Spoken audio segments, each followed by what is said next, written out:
Alright, welcome to another coal painting table tutorial. Today we're taking a look at Acolyte Voyle from Blackstone Fortress. And the base coating of her will begin. She's prime black, and we're going to hit the cloak here with Dryad Bark from Games Workshop.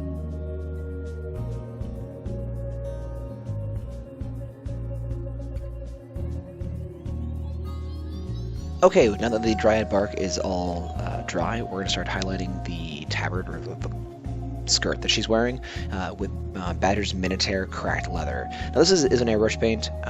It's like a mid-tone brown, if you guys were wondering. A little bit of gray hues, but you guys can see it going.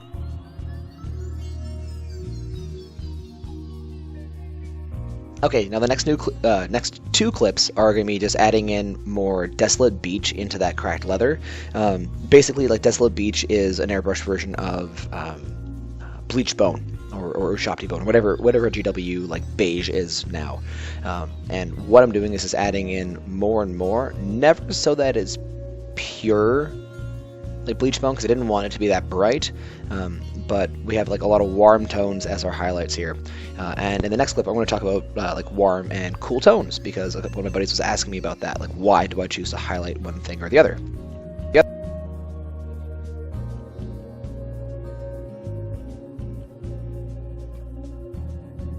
So we're going to shade here and put in shadows with Scale 75's Abyssal Blue. Now, in the last clip I said warm and cold tones. So you think like warm colors, colors that signify like heat or life. I like to think like yellows, browns, reds, oranges would signify that kind of warm feeling or evocation. On the flip side, purples, blues, some greens could be classified one or the other, would be the flip side. Now, in this case, I'm drawing and painting in shadows using blue on cloth, and this is really like old school mentality in terms of making interesting looking shadows. Now the actual technique here is like a combination between two-brush blending and feathering. So basically I'm putting on the paint with one brush and then drawing it away from there with a little bit of water. Heck, you could use saliva if you really wanted to, if you don't mind licking paint. Don't lick Scale 75, it tastes awful. But you can see that instead of just shading with a darker brown or with black, which are kind of boring, we're using other colors in the spectrum to create a more interesting look. And in my memory, this really started happening when Rackham was working with their Confrontation line, which in my mind are still some of the best miniatures ever produced and some of the best paint jobs ever done. But for me, that's where this really came from, the idea of painting in colorful and interesting shadows, using opposite ends of the spectrum, warm versus cool.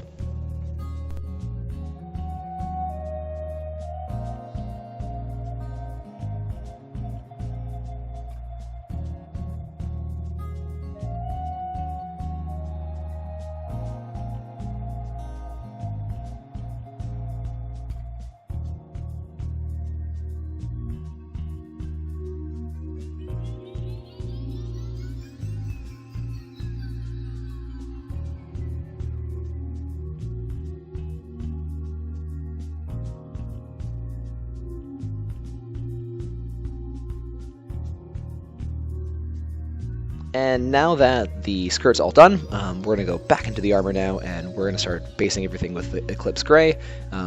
You could use, my go-to for a long time was Vallejo Model Color German Gray.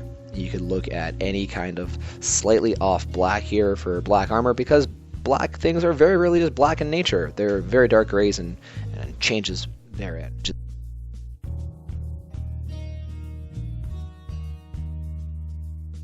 Now, one of the benefits of airbrushing is the fact that we can really look at putting in gradients of things and changing the intensity depending on how much paint we layer down pretty quickly. So I'm going right to white here for bright, like highlighting the Eclipse Gray.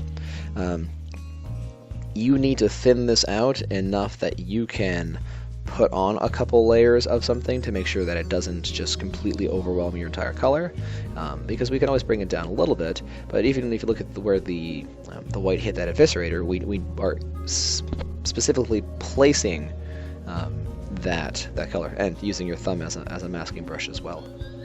It's kind of cool in that vambrace is that we're not hitting the other side, so we're actually getting a nice reflection of light there up towards it, the top of it, I should say.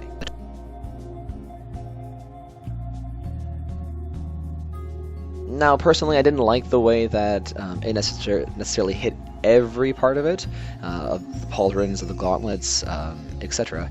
So I'm just drawing in some lines now with flat black, just to create some better definition between those armor plates. One of the things I noticed about this character is that she's wearing some pretty chunky, almost fantasy style like armor. I would look at this and think World of Warcraft pretty quickly, actually, because she's got those big pauldrons, weird mask, sci-fi, quasi-fantasy style weapon. So you can do really whatever you want at this point in time. You don't have to hit this, but I wanted to just create a little bit more shadows before we would just throw on a shade. So I'm just being selective in where I'm putting some more black. And you can see like there we showed like a harsh contrast on that vambrace, really helping signify the highlight portion of it, and that kind of hard change makes the models more interesting to look at.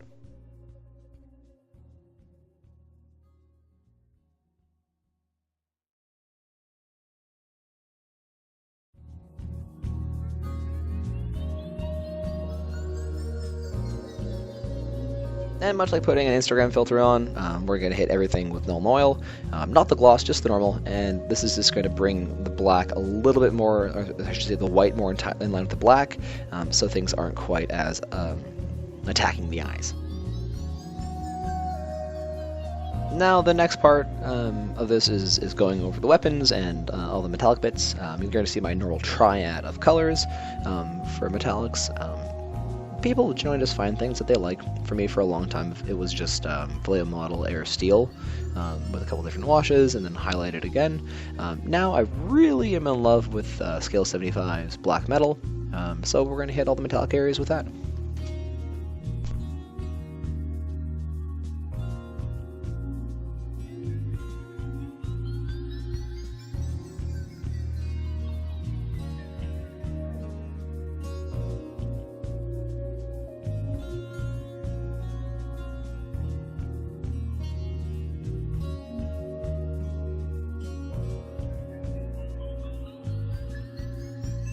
Now our first highlight here is going to be using Skill 75's Heavy Metal, and just as a side note, like if you guys wanted to skip that last Nuln Oil step and go right into the metallics, you easily could, and then do all the Nuln Oil steps together afterwards, but to each their own. I wanted to finish off a section of this chick before I went on to the next one.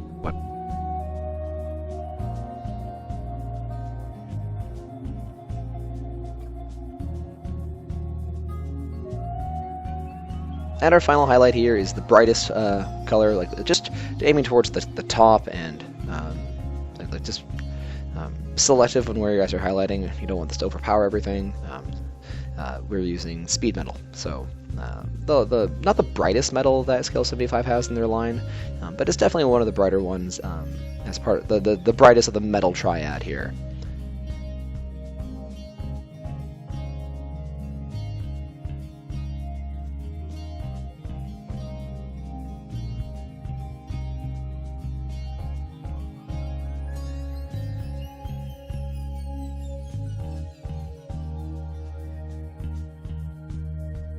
So I base coated the flames in Sol Yellow, or whatever yellow you want that can cover really well, and I'm looking at putting Voyle Model Air Light Red away from the base of the flame.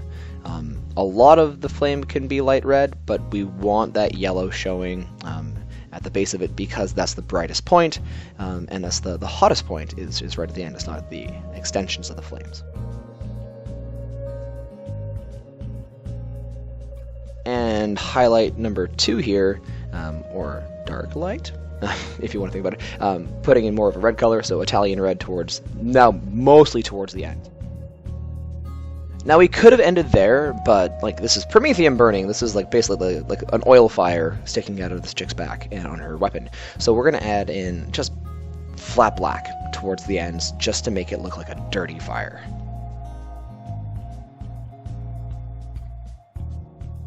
And now we're gonna just hit it with a glaze of bloodletter. If you want to think about it, just like focus towards the end, like draw like middle section, and then pull the paint away towards the black to make it fade better. Don't treat it like an all-over wash. For the forearms, we're in a base coat, the leather with Gobi Brown. Went with leather. I know like a lot of the art has her in all black, but boring to look at if she's just all black, so we're putting in other browns and other warm colors to contrast against the cold colors, which is just that black, gray, and white of the rest of her armor.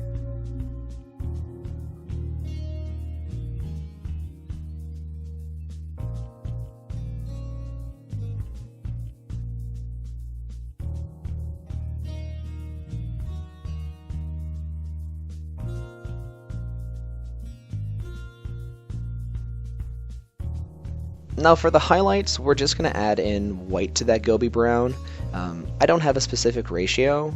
I know some folks have been asking, like, I want to see your palette, and I'm not quite at that ability to start putting in multiple like video frames into the same thing. Still, again, quasi-new at this because of the massive break that I had making tutorials. But just progressively add in like a couple steps. Try to think 3 to 4 layers of colors for any single section of a model, and you'll be pretty solid if you can get that set in.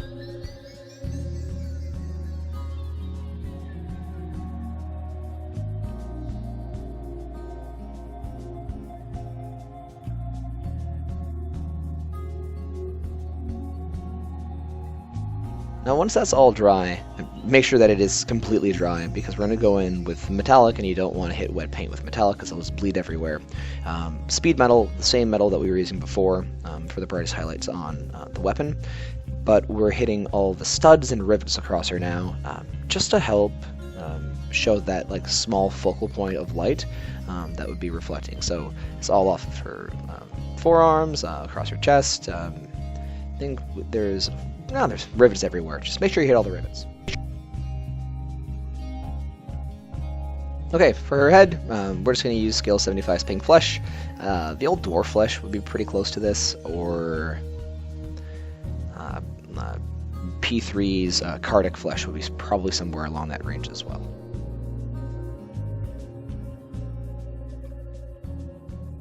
Just for a first highlight, actually our only highlight of this of her face here is Scale 75 Light Flesh.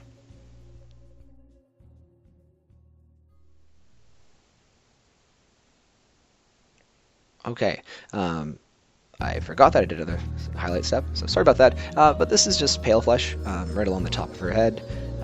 She says it's supposed to have a lot of scar tissue, so we're doing what we can to make her not too scarred up. And then we're going to go right into a wash of Seraphim Sepia for the forearms as well as her head.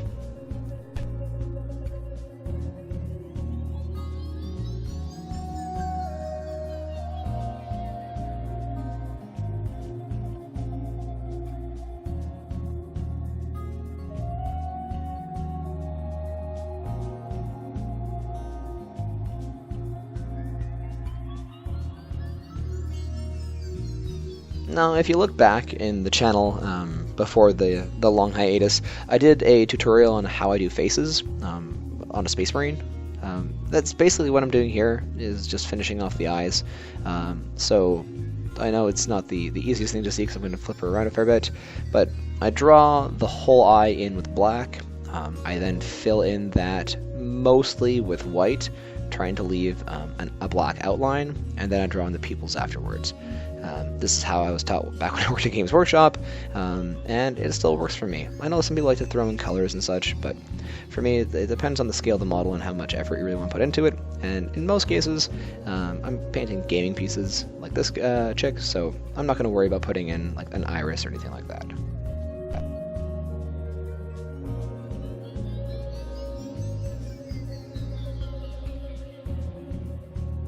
Alright, now that that's all done, we're just going to go in painting her front mask with flat black. Just to help clean things up. I think we're also going to hit her boots and a couple other areas that kind of got color on them when they weren't supposed to, just to help reclaim when I'm looking. I actually ditched my fine detail brush at that point to get something bigger, because it's just boots.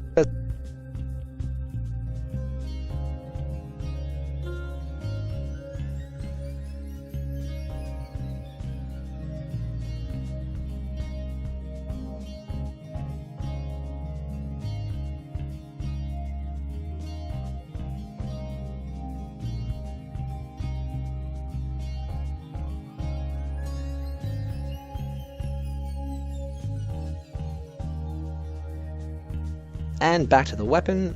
Here we're gonna just throw down some Negro gold. I'm pretty sure if they ever reprint the labels, it'll probably turn into black gold, but that's translations for you.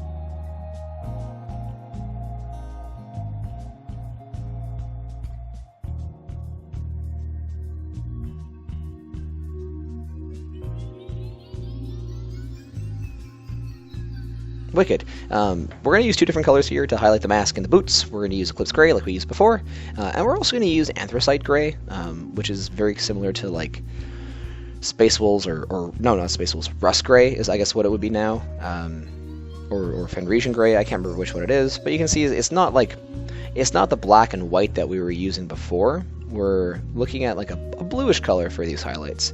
And again, using different tones to highlight things makes them look different. So aside from obviously being a different color, it makes the boots and the mask eventually stand out a little bit against a already primarily black model. But we're going to bring in some different colors to highlight out. So we're going to see that just on the top of the gun here as well, hitting the edges, and then the mask will happen eventually.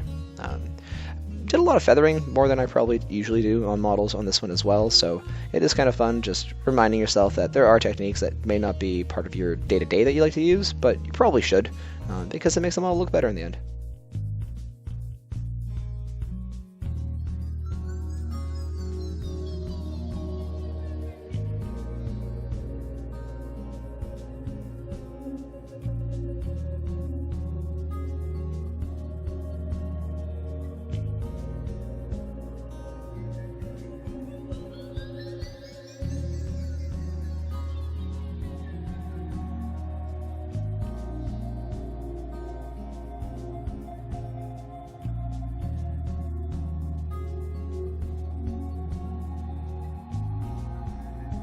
Now, after that last little black, I don't know, intermission, we're going to go into the gold again, and we're going to mix together Peridot Alchemy with Negro Gold, just to create our highlights. Same thing as we were doing before, guys.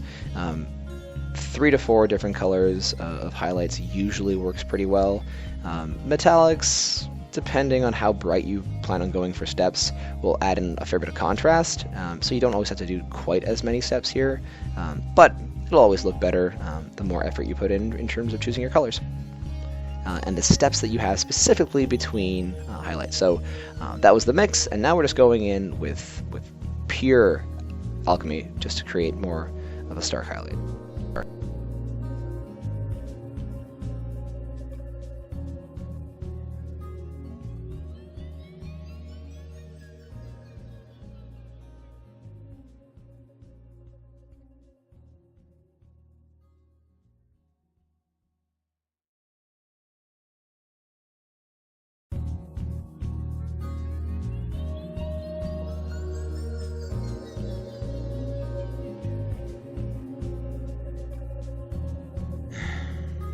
Now, in between this and the last the last clip, I did the cloth on the front of her. Just go watch the Thaddeus Purifier to see how I did that, because he has way more scripts on him than she does, and we take some more time to do it. The hoses are going to be done in deep red as a base coat, just making sure that we don't hit all the metallics that we did beforehand.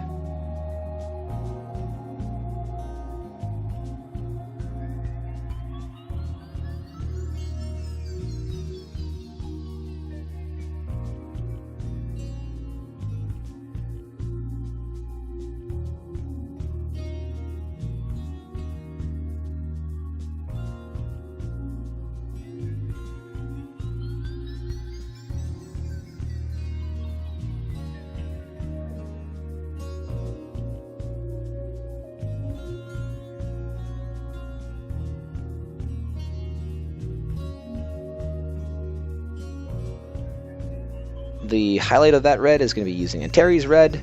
Oh gosh, maybe like a corn red.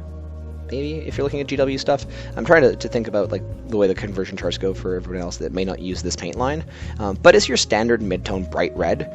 We're not getting the bottom of the hoses. We're just hitting the top to like show a little bit of shadow. That's the purity seal that I was just hitting at our waist. So you can see a couple different things there. And then we're going to hit everything with a wash of Agrix Earth Jade Gloss.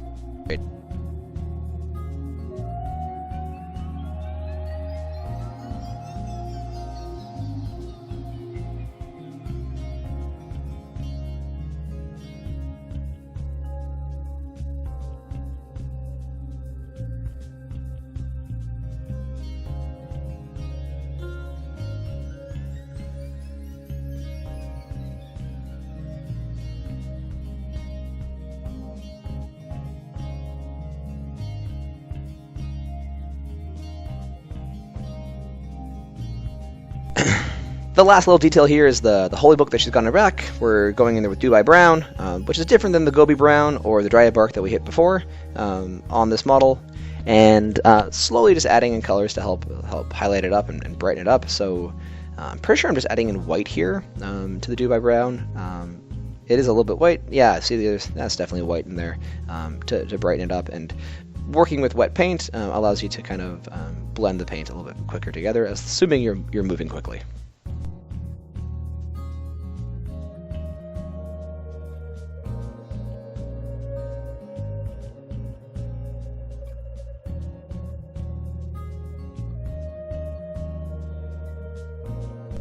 Alright guys, thanks for watching. Here's a quick little 360 of her. You can see that we added in some battle damage along the chain blade side of it, just by drawing on some black scratches, going around. I blacked out the interior of the skirt just to make sure that we're not seeing colors that I didn't want to see. And then on the book, just went back in and hit that latch with some black and grays again afterwards. Fun details on her, like it's cool that she has a little candle inside her reliquary there. But yeah, thanks for watching guys. As always, like, subscribe and share, and I'll see you in the next video. Bye.